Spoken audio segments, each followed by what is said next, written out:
નમસ્કાર વિદ્યાર્થી મિત્રો, હું છું આરએમ પટેલ અને તમે જોઈ રહ્યા છો ક્લેવર એકેડમી યુટ્યુબ ચેનલ।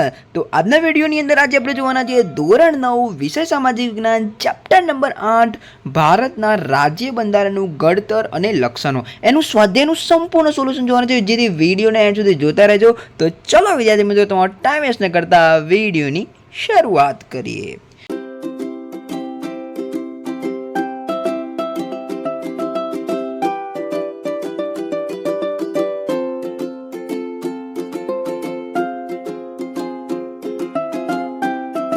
વિદ્યાર્થી મિત્રો, વિડીયોની શરૂઆત કરીને પહેલાં તમને કહી દઉં કે આપણી ચેનલ ઉપર તમને ધોરણ 9 ને લગતા વિજ્ઞાન હોય, એસએસ હોય કાં તો ગુજરાતી હોય, આ ત્રણેયના સંપૂર્ણ સ્વાધ્યાય સોલ્યુશન આપણી ચેનલ ઉપર ઉપલબ્ધ છે।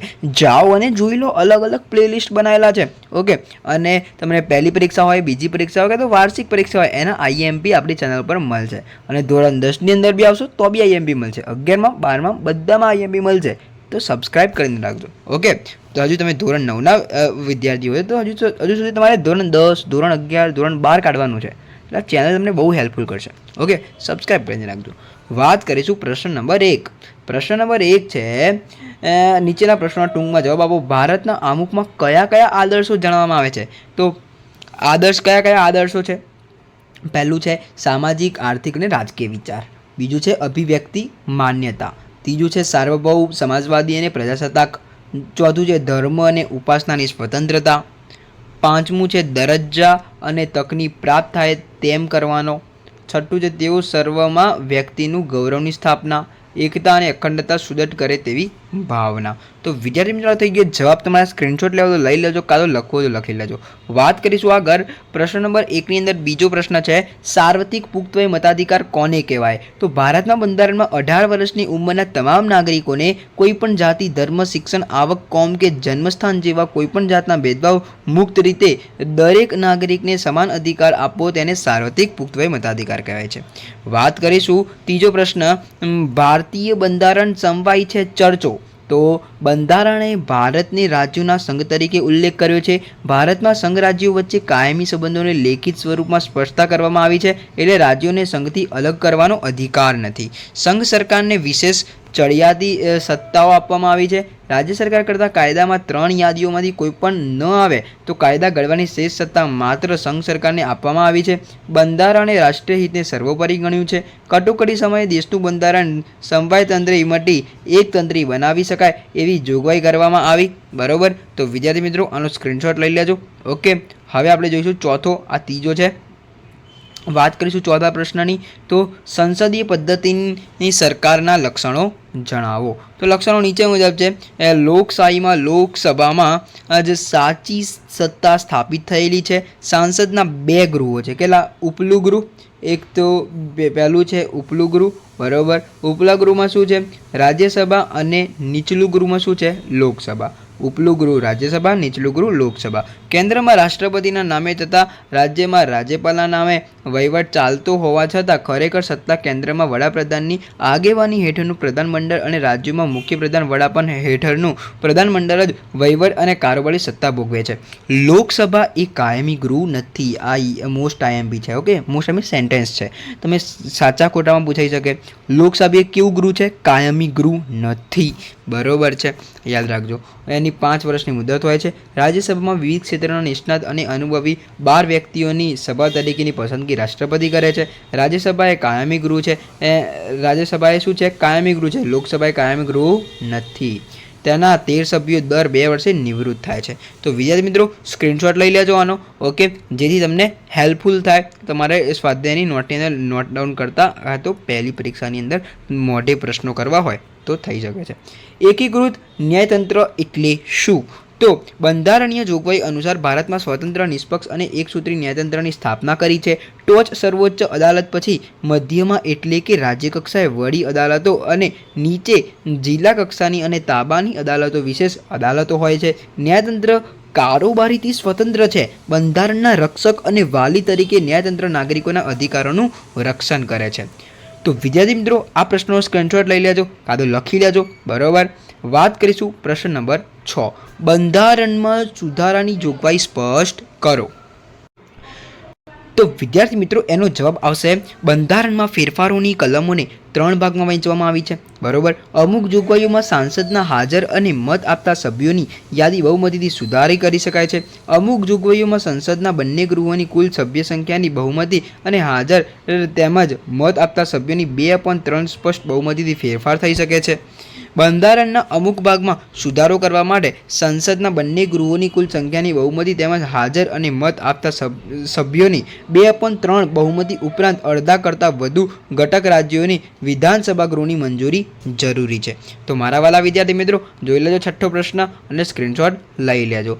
વાત કરીશું આપણે 7મો પ્રશ્ન, સામાજિક અને આર્થિક સમાનતા વિના રાજકીય સમાનતા અધૂરી છે. તો ભારત સરકારે આ ધ્યેયને સ્વીકારવા માટે રાજકીય કલ્યાણ સાધવાનો નિર્ણય કર્યો.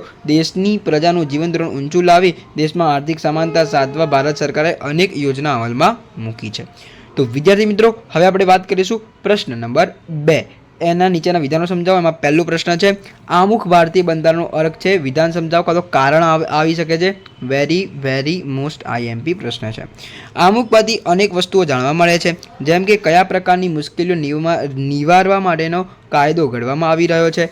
આમુખ એ કાયદાના ઘડતરમાં તેને સમજવા માટે તેનું માર્ગદર્શક બને છે. કાયદો ઘડવા પાછળ સંસદ કે ધારાસભાનો હેતુ શું છે તે જાણવા માટે પણ આમુખ મદદગાર છે. આથી સમગ્ર બંધારણનું હાર્દ રજૂ કરે છે. તેથી ભારતીય બંધારણનો અર્થ મનાય છે. ઓકે, તો વિદ્યાર્થી મિત્રો, આ જોઈ લેજો. પહેલું છે. બીજું વાત કરીએ, આમુખ એ બંધારણના ઘડવૈયાઓના માનસને સમજવાની ચાવી છે. તો બંધારણથી ઘણા મૂળભૂત હેતુઓ અને મુશ્કેલીઓનું નિવારણનો કાયદો ઘડાયેલા છે. મહાન આદર્શો, ઉદ્દેશો અને સિદ્ધાંત આમુખમાં દર્શાવ્યા છે. આમુખના હેતુઓ દ્વારા ભારતમાં કલ્યાણ સ્થાપવાની ઉચ્ચ ભાવના અને આદર્શને સિદ્ધ કરવા માંગે છે. તો વિદ્યાર્થી મિત્રો, આ બી પ્રશ્ન જોઈ લેજો. વાત કરીશું પ્રશ્ન નંબર 3. આમ વેરી મોસ્ટ IMP પ્રશ્ન છે, બરોબર છે. વેરી મોસ્ટ IMP પ્રશ્ન. આમુખ એ હોકાયંત્રની ગરજ સારે છે. મોસ્ટ બધી પરીક્ષામાં પૂછાતો હોય છે એવો પ્રશ્ન છે. આમુખ એ હોકાયંત્રની ગરજ સારે છે કારણ કે કાયદાની કોઈ પણ કલમ અને અસ્પષ્ટતા હોય ત્યારે કાયદાનો હેતુ સ્પષ્ટ ન થતો હોય ત્યારે આમુખના કાયદાનું માર્ગદર્શન લેવામાં આવે છે. તે સમજવાની ગુરુચાવી છે એમ મનાય છે. ઓકે, પછી આપણે વાત કરીશું આપણો ચોથો પ્રશ્ન, ભારતના બંધારણમાં સમવાય અને એકતંત્રની બંનેનો સમન્વય છે. એનો જવાબ આવશે રાજ્યોની સરકાર અને સંઘ સરકાર. આમ બે પ્રકારની સરકારો છે. સંઘ સરકારને રાજ્ય સરકાર કરતાં વિશેષ ચડિયાતી સત્તાઓ સોંપવામાં આવી છે.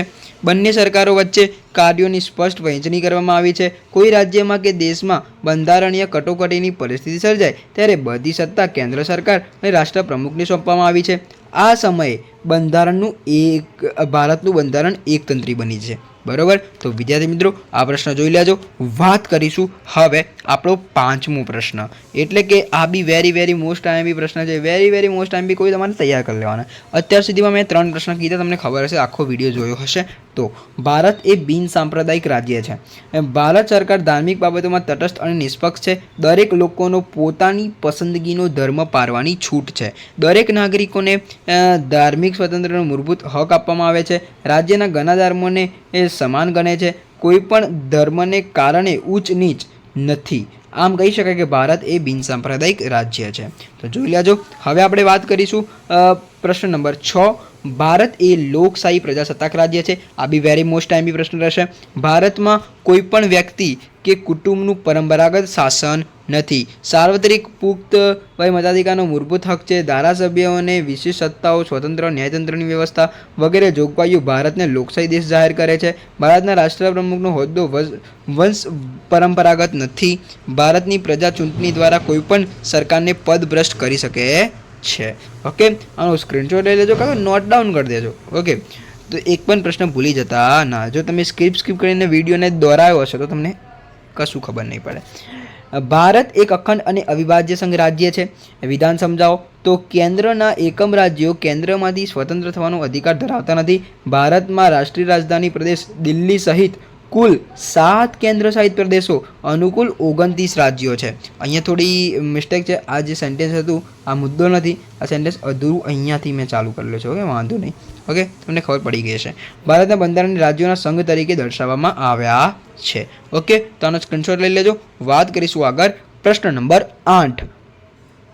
તો ભારતનું બંધારણ વિશ્વનું સૌથી વિગતવાર અને વિસ્તૃત લેખિત દસ્તાવેજ છે. સમજાવો. તો બંધારણમાં સંઘ અને રાજ્યોની શાસન વ્યવસ્થા, નાગરિકના મૂળભૂત હકો અને ફરજો, રાજ્યનીતિના માર્ગદર્શક સિદ્ધાંતો, ન્યાયતંત્રનું સ્વતંત્ર માળખું, ચૂંટણીઓ, લઘુમતીઓ, પછાત વર્ગો અને જાતિઓ તેમજ વંચિત સમૂહના ઉત્કર્ષ માટેની જોગવાઈઓ, કટોકટીની પરિસ્થિતિ માટેની જોગવાઈ વગેરે બાબતોનો સમાવેશ કરવામાં આવ્યો છે. આથી કહી શકાય કે ભારતનું બંધારણ વિશ્વનું સૌથી વધુ વિગતવાર અને વિસ્તૃત લેખિત દસ્તાવેજ છે. બંધારણમાં કુલ 22 ભાગ છે. કેટલા ભાગ છે? 22. તેમાંથી 12 અનુસૂચિઓ અને 395 અનુચ્છેદો છે. ઓકે, તો વિદ્યાર્થી મિત્રો આ પ્રશ્ન જોઈ લેજો. ઓકે, સ્ક્રીનશોટ લઈ લેજો. વાત કરીશું હવે આપણે પારિભાષિક શબ્દો, આને કહેવાય વ્યાખ્યા, પારિભાષિક શબ્દો. બરાબર, એસએસની ભાષામાં લોકો પારિભાષિક શબ્દો કહે છે. તો પહેલું છે બેવડું નાગરિકત્વ. શાસન વ્યવસ્થામાં સંભાઈ તંત્ર નાગરિકો બેવડું નાગરિકત્વ ધરાવે છે.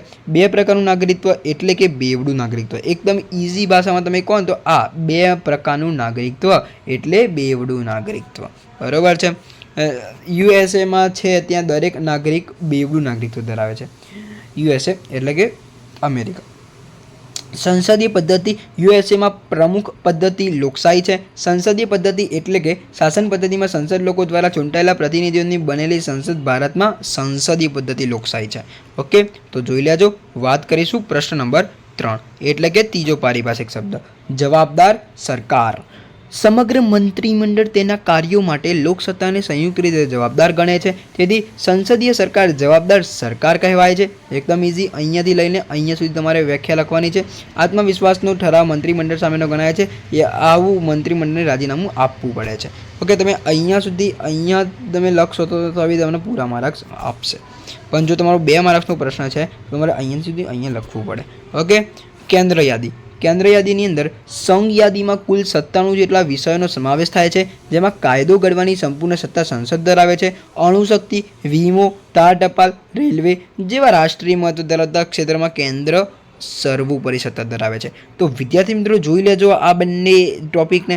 ઓકે, વાત કરીશું આગળ રાજ્ય યાદી, જેમાં 66 વિષયનો સમાવેશ થાય છે, જેમના પર કાયદો ઘડવાની સંપૂર્ણ સત્તા રાજ્યોની ધારાસભ્યો ધરાવે છે.